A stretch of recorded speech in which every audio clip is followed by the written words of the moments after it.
Hi, I'm Paul Battaglia, and this is section 8.8. See, students come into section 8.8 having worked with the ratio test, and now they've seen some Taylor-Maclaurin's polynomial, but it's time to actually find out how they can use the ratio test in conjunction with the power series. So the essential question we would like students to be able to answer at the end of section 8.8 is what exactly is a power series, and how can I determine the interval on which they converge? So, let's look at the first four examples, actually. They do a great job of showing students the process we use of working with the ratio test to determine the radius of convergence. Now remember, what we're trying to do here is we're using very similar tactics that we used with the geometric series. But at the end of these four examples, what I like to try and tell students or ask students is if they can come up with some type of a summary for me. Can you make a connection between the limit conclusions that we're getting and the actual radius of convergence? So eventually, and ultimately, what I'd like them to be able to say is that if the limit we get is greater than 1, then we have a radius of convergence of 0. And if the limit's equal to 1, the radius of convergence is some other finite number. And then finally, I'd like them to be able to tell me if the limit is less than 1, we have an infinite radius of convergence. All the while they're doing these calculations, I sometimes have to remind them that as we take this limit, any expression involving x really acts as a constant, doesn't factor into the calculation. So you may have to remind them of that as well. And the reasoning is because we're doing the limit as n approaches infinity. Also, my students have given me a little bit of feedback as to what actually they like to do. And if they find the radius of convergence, some of them just like to go full speed ahead and find the interval of convergence as well. And then I just have to remind them to kind of double back. So if the question actually asks for the radius of convergence and you happen to go a little too far and get your interval, it's okay, just make sure you think about what exactly is that radius. What I mean by that is if students are simplifying a limit, and let's say they get down to the absolute value of x is less than 3. Well, at this point, they should recognize that the radius of convergence is 3, but sometimes they, like I said, go full speed ahead and find the interval to be -3 to 3. And when they do this, they have to think about, well, where's the center of the series? It's 0, and we're 3 units away on either side, so okay, the radius is 3. So it seems a little backwards to me, but they find success with it. Okay, let's move on. Examples 5 through 7 do a nice job of really doing something that I find the students to be lacking, and that's exploring endpoint convergence. So many times the students find these intervals and they think they're done. So the interval of convergence is -1 to 1, but they haven't tested each endpoint.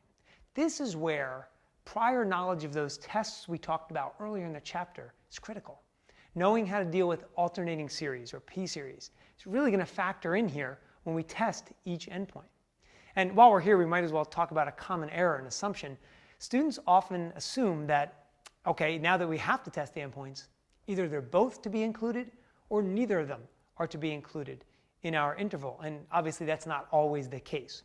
So my emphasis for students is always making sure we test each one, treating them individually, and then looking at the overall interval once we're done. If you need a little help or another exercise here, look at number 78 to help them out. Basically just gives them a series and asks them for the interval of convergence. But what I like about it is that the multiple choice answers are kind of scrambled. Some say, you know, I don't know exactly, but 1 is less than x, which is less than or equal to 2. 1 is less than or equal to x, but it's less than 2. In other words, really requiring the students to analyze each endpoint and look at the interval closely, not just jump on a multiple choice answer. Okay, and finally, in example 8, we're going to look at term-by-term manipulation of series, specifically using differentiation or integration. And I always like to tell students, you know, this is where you really want to be efficient. So for instance, if you were given f prime of x equals 1 over 1 plus x squared and asked to find the series for f of x, we would want to integrate that. We wouldn't want to try and build it as we did in section 8.7. It would just take too long. So hopefully we recognize that, wait a minute, if we just integrate 1 over 1 plus x squared, we would get arctangent. And so therefore, if we did that to the series on the left, we can do it to the series on the right, the equivalent polynomial power series. So that's the kind of thing that we want students to pick up on. Very, very popular, and I certainly give it on my assessments, and we've seen it on prior AP questions as well.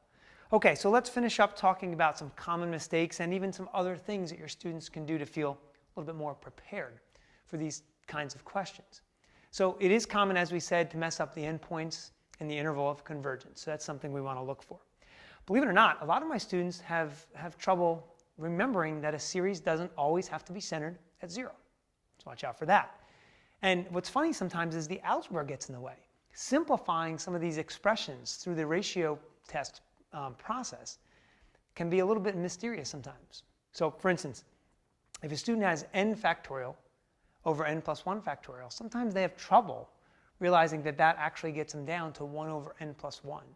And likewise, they have issues with some of the exponent properties with the expressions involving x.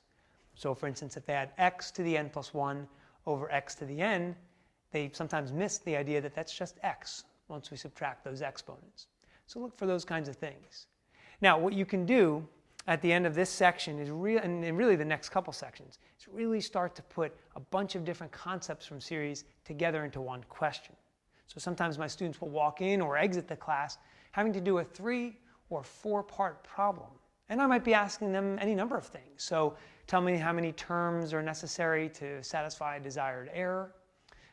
Tell me how to manipulate this series or find the series for f prime if I give you a series for f. I might ask them to find a radius or the interval of convergence. I can do all this in A, B, and C, 3-part problems. What this really gets them to do is start thinking about how they might see this stuff going forward. So I hope these tips have been helpful, and I'm sure you'll find much success in section 8.8.